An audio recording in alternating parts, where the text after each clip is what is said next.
प्यारे बच्चों, नमस्कार। आज हम कक्षा 7वीं विज्ञान अध्याय 4 अम्ल, अक्षारक और लवण के प्रश्न उत्तर करेंगे हिंदी माध्यम में। प्यारे बच्चों, वीडियो को आप ध्यानपूर्वक देखना और आपको जो है प्रश्न उत्तर समझ में आएंगे, ऐसी मुझे उम्मीद है।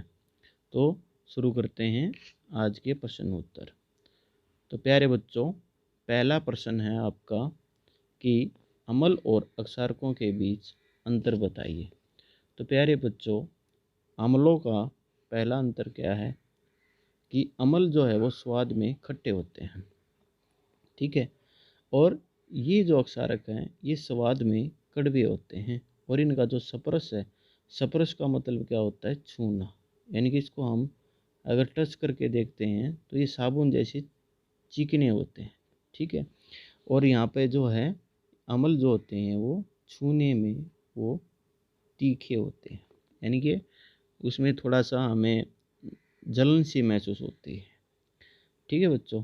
इसके बाद नेक्स्ट क्या है कि ये जो है अम्ल ये नीले लिटमस को लाल कर देंगे, ठीक है। लिटमस पत्थर हमारे पास दो तरह के होते हैं, एक लाल और एक नीला। और यदि अक्षारक में क्या होता है, ये लाल लिटमस को नीला कर देते हैं, ठीक है।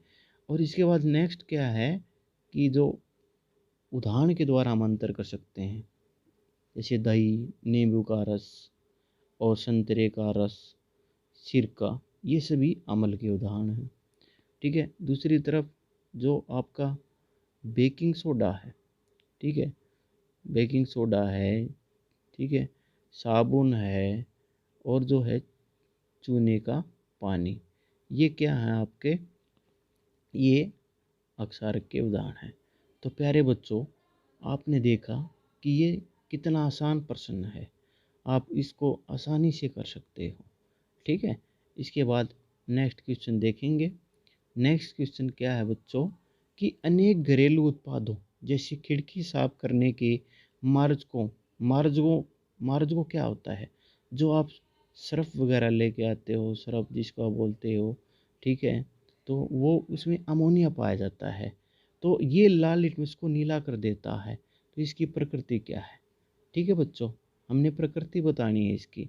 तो हमने देखा है कि ये लाल लिटमस को नीला कर देता है। तो आपको पता है कि जो अक्षारक होते हैं वो लाल लिटमस को नीला कर देते हैं, तो इसलिए इसकी प्रकृति कैसी होगी, इसकी प्रकृति कैसी होगी, अक्षारकीय, ठीक है प्यारे बच्चों। इसके बाद हम अगला प्रश्न करते हैं। अगला प्रश्न क्या है बच्चों कि उस स्रोत का नाम बताइए जिससे लिटमस विलयन को प्राप्त किया जाता है, यानी कि जो हमें लिटमस विलयन है वो कहाँ से प्राप्त होता है, उस स्रोत का नाम बताना है। और दूसरा प्रश्न क्या है, इस विलयन का क्या उपयोग है। तो प्यारे बच्चों, लिटमस को हम लाइकेनों से प्राप्त करते हैं, ठीक है। निष्कर्षित का मतलब निकालना। इसका उपयोग विलयनों की अम्लीय व अक्षारकीय प्रकृति की जांच करने के लिए किया जाता है, ठीक है। कैसे? देखो, अगर वो लिटमस विलयन का रंग अगर लाल हो जाता है तो वो अम्लीय है, और अक्षारकीय होगा कब, जब उसे लिटमस पत्र का रंग नीला हो जाए। अगर उदासीन रहता है, कोई परिवर्तन नहीं है, ठीक है, अगर कोई परिवर्तन नहीं है तो वो उदासीन है। तो इस तरह से हम पता कर सकते हैं बच्चों। तो नेक्स्ट क्वेश्चन क्या है बच्चों, नेक्स्ट क्वेश्चन है क्या आसुत जल अम्लीय, अक्षारकीय या उदासीन होता है। आप इसकी पुष्टि कैसे करेंगे। हमने पहले कहा कि भाई आसुत जल उदासीन होता है, इसकी पुष्टि के लिए हम लिटमस विलयन से कर सकते हैं। आसुत जल क्या करता है, लाल व नीले लिटमस के रंग में कोई भी परिवर्तन नहीं करता है, ना तो ये नीले को लाल करता है, ना ये लाल को नीला करता है। इसका मतलब क्या है कि ये उदासीन होता है, ठीक है बच्चों। इसके बाद नेक्स्ट क्वेश्चन है पांचवा, उदासीनीकरण के प्रक्रम को एक उदाहरण देते हुए समझाइए, ठीक है बच्चों। सबसे पहले हम उदाहरण को ही देख लेते हैं। हमने एक उदाहरण लिया HCl। HCl क्या होता है, हाइड्रोक्लोरिक अम्ल, ठीक है। NaOH सोडियम हाइड्रोक्साइड, ठीक है बच्चों। इससे हमें क्या मिला, NaCl। जब इसने अभिक्रिया की है तो हमें मिला सोडियम क्लोराइड, जो कि एक नमक है, यह आपके घर में उपयोग होता है, ठीक है। दूसरा H2O जल और ऊष्मा। तो हमने यहाँ क्या देखा बच्चों कि भाई अम्ल और अक्षारक अभिक्रिया करके लवण और जल और ऊष्मा देते हैं। ठीक है, तो इसलिए किसी अम्ल और किसी अक्षारक के बीच होने वाली अभिक्रिया उदासीनीकरण कहलाती है। इस प्रक्रम में ऊष्मा निर्मुक्त होने के साथ साथ लवण और जल भी निर्मित होते हैं। ठीक है बच्चों, इसके बाद नेक्स्ट क्वेश्चन क्या है, हमें क्या है निम्न कथनों के सही है तो टी लिखना है, गलत है तो एफ लिखना है। तो पहला क्या है, नाइट्रिक अम्ल लाल लिटमस को नीला कर देता है। अब बच्चों देखो अम्ल आ गया, तो अम्ल तो कभी भी लाल को नीला कर सकता, तो इसलिए ये क्या आएगा यहाँ फॉल्स, यानी कि ये गलत है। तो गलत के लिए एफ लगाएंगे। सोडियम हाइड्रोक्साइड, ठीक है, क्या है, एक अक्षारक है, ये नीले को उसको लाल कर देता, गलत है ये नहीं करता कभी भी नीले को लाल, ये लाल को नीला करता है। इसमें क्या आएगा एफ। इसके बाद क्या है, सोडियम हाइड्रोक्साइड और हाइड्रोक्लोरिक अम्ल एक दूसरे को उदासीन करके लवण और जल बनाते हैं। बिल्कुल ठीक है बच्चों, इसमें क्या आएगा ये ट्यूब। ठीक है, सूचक वह पदार्थ है जो अम्लीय व क्षारकीय विलयनों में भिन्न रंग दिखाता है। तो इसमें क्या आ जाएगा, ये आ जाएगा आपका ट्रू टी। दंत अक्षय जो है वो अक्षार की उपस्थिति के कारण होते हैं, तो ये गलत है, कभी भी अक्षार की उपस्थिति के कारण नहीं होते, दंत अक्षय होता है अम्ल के कारण। ठीक है बच्चों, तो इसमें क्या आ जाएगा एफ फॉल्स। इसके बाद नेक्स्ट क्वेश्चन देखते हैं बेटा बच्चों, दोरजी के रेस्टोरेंट में शीतल मृदु पेय की कुछ बोतलें हैं लेकिन दुर्भाग्य से वह चिन्हित नहीं है। उसे ग्राहकों की मांग के अनुसार पेय परोसने हैं। एक ग्राहक अम्लीय पेय चाहता है, दूसरा अक्षारकीय चाहता है और तीसरा उदासीन पेय चाहता है। दोरजी ये कैसे तय करेगा कि कौन सी बोतल किस ग्राहक को देनी है। ठीक है, तो बच्चों इसके लिए वो क्या करेगा, उसके पास दो तरीके हैं। एक तो स्वाद, उसका स्वाद देखेगा, चक्कर देखेगा उसको, अगर खट्टा है तो अम्लीय, कड़वा है अक्षारकीय, स्वादहीन है उदासीन। ठीक है, और वह लिटमस पत्र की सहायता से भी कर सकता है। यदि नीला लिटमस लाल हो जाता है तो अम्लीय है, अगर लाल लिटमस नीला हो जाता है तो अक्षारकीय है, रंग में कोई परिवर्तन नहीं होता है तो उदासीन है। इसके बाद बच्चों नेक्स्ट क्वेश्चन क्या है, समझाइए कि ऐसा क्यों होता है, कारण बताना है।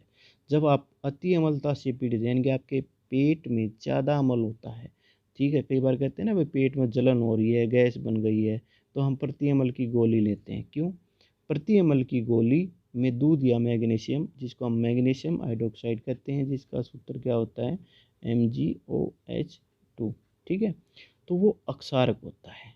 अब आपको पता है एक अम्ल और एक अक्षारक दोनों अभिक्रिया करेंगे तो उदासीन हो जाएंगे, तो ये अमाशय में जो उपस्थित अम्ल के प्रभाव को उदासीन कर देता है और राहत प्रदान करता है। ठीक है बच्चों, इसके बाद नेक्स्ट क्वेश्चन क्या है कि जब चींटी काटती है तो त्वचा पर कैलेमाइन का विलयन डाला जाता है। ठीक है, तो बच्चों चींटी के डंक में हमारी त्वचा पर क्या आ जाता है, एक अम्ल आ जाता है, और अम्ल को प्रभाव को ख़त्म करने के लिए हम अक्षारक डालते हैं। तो कैलेमाइन विलयन में जिंक कार्बोनेट होता है। ठीक है, तो उसको जो कि एक अक्षारक है, ये चींटी के एक डंक द्वारा त्वचा में छोड़े गए फार्मिक अम्ल के प्रभाव को उदासीन कर देता है और राहत प्रदान करता है। ठीक है बच्चों, इसके बाद नेक्स्ट क्वेश्चन क्या है कि भाई कारखानों के अपशिष्ट को जलाशय में बहाने से पहले यानी कि नदियों में या कोई तालाब है वहाँ डालने से पहले हम उसको उदासीन करते हैं।